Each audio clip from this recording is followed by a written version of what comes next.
Lantai 3 tidak pernah ada.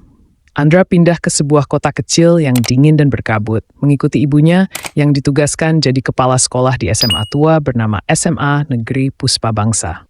Sekolah itu berdiri sejak zaman Belanda, dengan arsitektur bergaya kolonial dan halaman luas yang seperti tidak pernah disentuh modernisasi.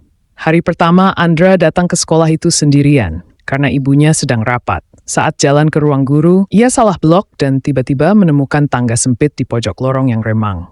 Ada tanda di atasnya, lantai Tia, ruang arsip. Aneh karena saat ibu menunjukkan denah sekolah semalam, bangunan utama hanya punya 2 lantai. Andra menatap tangga itu lama, sampai suara satpam membuatnya kaget. "Jangan naik ke sana. Itu cuma buat barang rusak," kata Pak Satpam dengan nada cepat. Lalu ia mengalihkan pembicaraan. Tapi malamnya, Andra nggak bisa tidur. Pikirannya terus kembali ke tangga itu. Seiring hari berlalu, Andra makin penasaran. Ia bertanya ke beberapa teman baru, tapi semua jawabannya sama. Nggak ada lantai 3. Suatu malam, listrik rumah dinas mereka padam.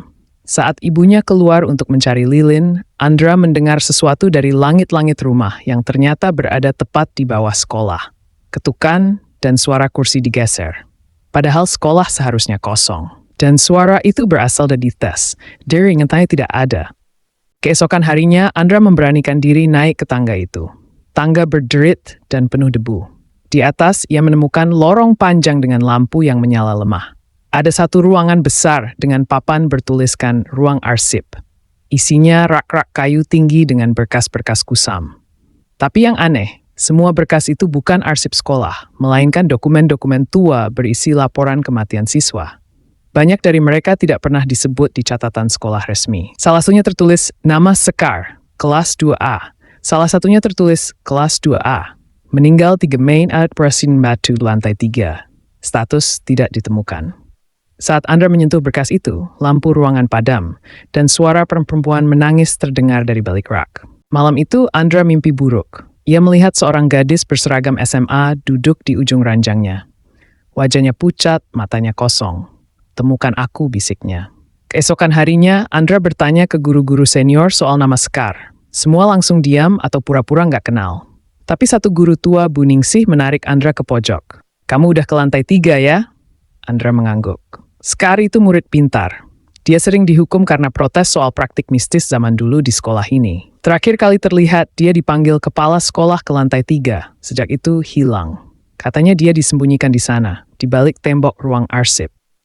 Andra kembali ke ruang arsip, membawa palu kecil dan senter. Ia mengetuk-ngetuk dinding belakang rak, mencari rongga kosong. Lalu, ia menemukan bagian dinding yang bunyinya berbeda. Dengan gemetar, dia mulai menghancurkan tembok itu perlahan. Di baliknya, ada ruangan kecil, seperti sel penjara. Dan di sana, tergantung seragam SMA yang sudah usang, dan di bawahnya, tengkorak kecil dengan pita rambut yang masih menempel. Seketika ruangan jadi dingin. Di belakang Andra, suara lembut berkata, "Terima kasih, sekarang mereka tahu." Setelah kejadian itu, lantai 3 benar-benar dikunci permanen. Tapi sejak saat itu juga, para guru dan siswa mulai bermimpi soal Sekar. Bahkan ruang guru kadang mendengar suara ketukan dari langit-langit.